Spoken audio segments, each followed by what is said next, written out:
So what's up, kamusta? Ayos pa tayo dyan. So nandito tayo ngayon sa may Rusi, San Jose, Plaridel branch para sa update natin. At meron tayong nakita ngayon dito na Rusi Kraken 125. So sulit nga ba ngayong 2024 itong motorcycle na to? Umpisa na natin yung walk around para dito. Ayos na ayos siya. I'm an addict, addicted to being savage. My life is a little graphic, like HBO making magic. I'm rapping to make that passive money coming from traffic, doing mental gymnastics. I'm fluid and problematic. You losing if you come at me the wrong way. I've come a long way from sipping on Bombay. It's 1942 now, in this loud mouth, sipping hard in the back of a booth, sold out. I can never get enough. Success is like a drug. The money come in, but then I want more stuff. So I gotta work hard, play harder, gotta work smarter. Time is money, yeah. So yun na nga, para sa kanyang presyo, papakita ko na lang din yung updated price, yung kanilang contact number dito, yung kanilang price, down payment, and then yung monthly and rebate. Para dun sa mga gustong kumuha ng ganitong motorcycle, para at least meron kayong idea kung magkano nga ba to. So umpisa na natin yung walk around para dito sa 125cc ng Kraken.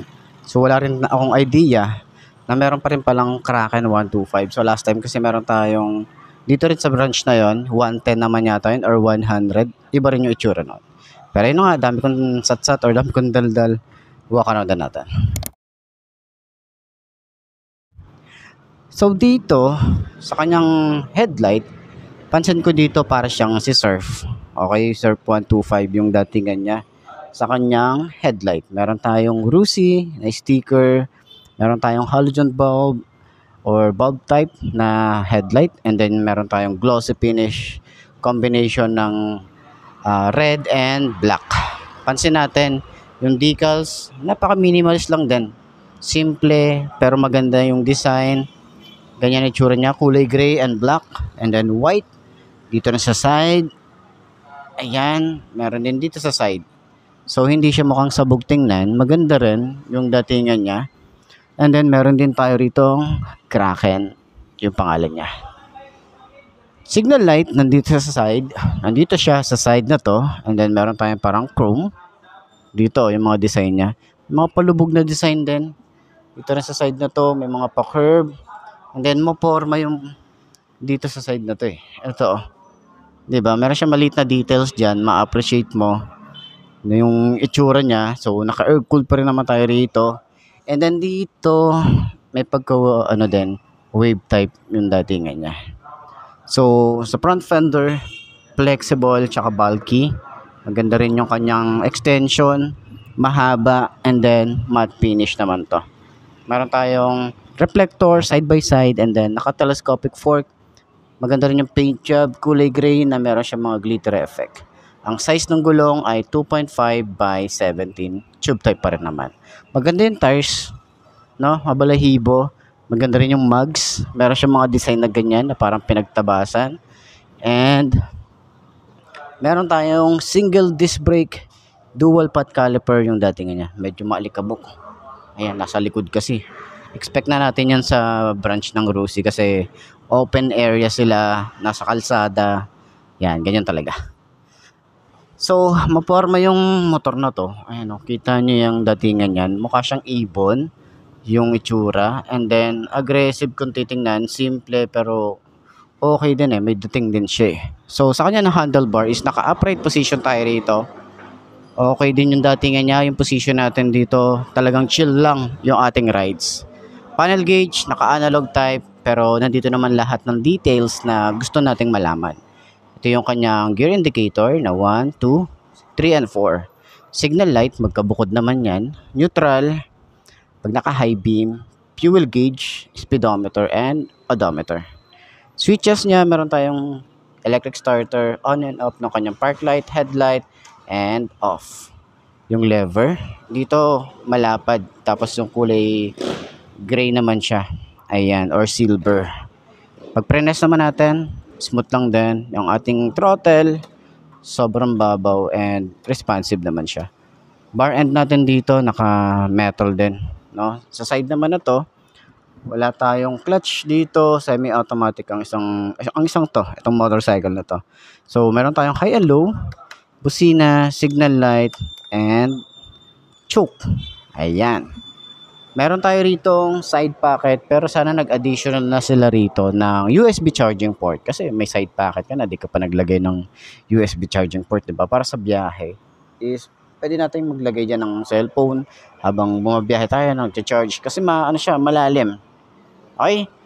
Ignition, maporma din. Meron din tayo ritong shutter lock. And then ito yung itsura ng ating susi.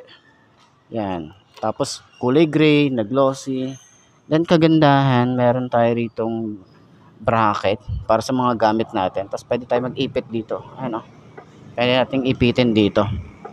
Okay, ganyan yung itsura niya. So, pwede nyo paglagyan ng mga gamit. Pwede kayo magsabit ng helmet dito habang bumabiyahe. Yan. So, may napansin tayong bilog dito. So, sana dito nilagay yung USB. Baka naman Rusi. Open part, side by side para sa pag-a-adjust natin ng carb. Yan. Madali lang din siya kalikutin dito. Kung meron man problema yung carb nyo, kalikutin nyo lang siya. So, yung ating makina, medyo maliit siya. No? Pang 125 or 110 yung size niya. Rear brake pedal, napaka-smooth naman na ito. Meron tayong kickstart. Simple lang yung design. Foot pegs na hindi siya napiplit. Combination ng rubber and metal. And yung tambucho, mahaba. And then meron tayong cover na metal. Ayan, may Rusi din dito. So napansin natin dito, marami din siyang Rusi logo and pangalan. Okay? So, foot pegs para sa angkas. Yan, medyo maliit lang. Tapos combination ng rubber and metal. Maganda rin ng alloy. Naka-dual shock tayo rito. Hindi siya adjustable. Maganda yung ating swing arm. Medyo maliit lang siya. Naka-drum brake tayo rito sa likod. Naka-mugs din. Tube type pa rin naman to. Ang size dito sa likod ay 2.75 by 17. Grab bar para siyang pinagbalutan or binalot na goma. And sa loob, may metal. Okay? Yung ating upuan is makapal yung foam hanggang dito sa OBR. Maganda rin yung kanyang leather. Ayan. 'Di ba? Pati sa kanyang rider, yung foam dito sobrang lambot, sobrang kapal. Hindi natin ma-open yung compartment, pero meron yan. Pwede kayo maglagay ng mga at least kahit konting gamit. Hindi natin mabuksan eh. So sa taillight, maganda rin sana kung nilagay nila rito yung taillight ni tawag dito band tool na 125 din kasi naka LED tsaka maganda yung forma nun. Pero ito halogen bulb and then signal light nya halogen bulb din, may reflector, malapad din yung ating lagay ng plate. Dito sa side meron tayong chain cover at yung size ng ating sprocket ay 428/3060. Okay? Naka-dual shifter tayo rito at 4-speed na ang isang to. Meron din tayo rito maganda rin yung ating side stand. So, yung makina niya, meron tayong Rusi na naka-emboss din dito. Ayan yung datingan niya. So, try natin sakyan kung abot ba ng 5'2", makagaya ko ang motorcycle na to. Ay siya. Old school effects out here. Yo! I'm an addict, addicted to being savage. My life is a little graphic, like HBO making magic. I'm rapping to make that passive money coming from traffic. Doing mental gymnastics, I'm fluid and problematic. You losing if you come at me the wrong way. I've come a long way from sipping on Bombay. It's 1942 now, in this loud mouth, sipping hard in the back of a booth, sold out. I can never get enough. Success is like a drug. The money come in, but then I'll... Okay. Unang upo para sa Rusi Kraken 125. So pag naka side stand, gaya ng itsura niya. Ayan yung datingan niya. So kung naghahanap kayo ng affordable, murang mura na 125cc pang service, pang long ride pwede din to, short ride, pamalengke, pwede. Okay, ayan.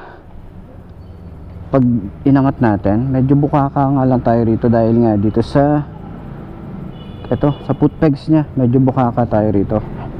Tapos medyo mataas, tingkayad, tapos naka-boots tayo rito.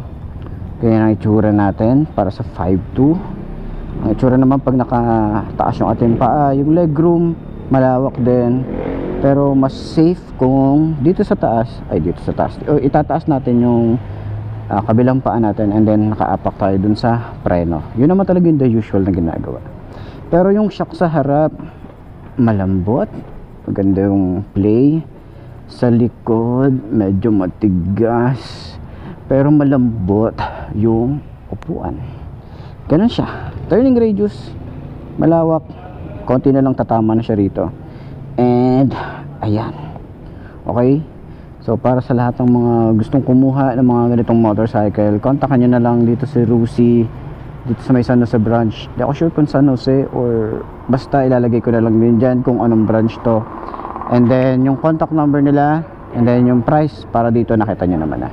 So ayun, para doon sa lahat ng mga user or fan ng Rusi, pwede nyo pagpilian to. Okay, magaan din yung motorcycle, kayang-kaya natin siyang i-side stand or i-center stand. Ayos.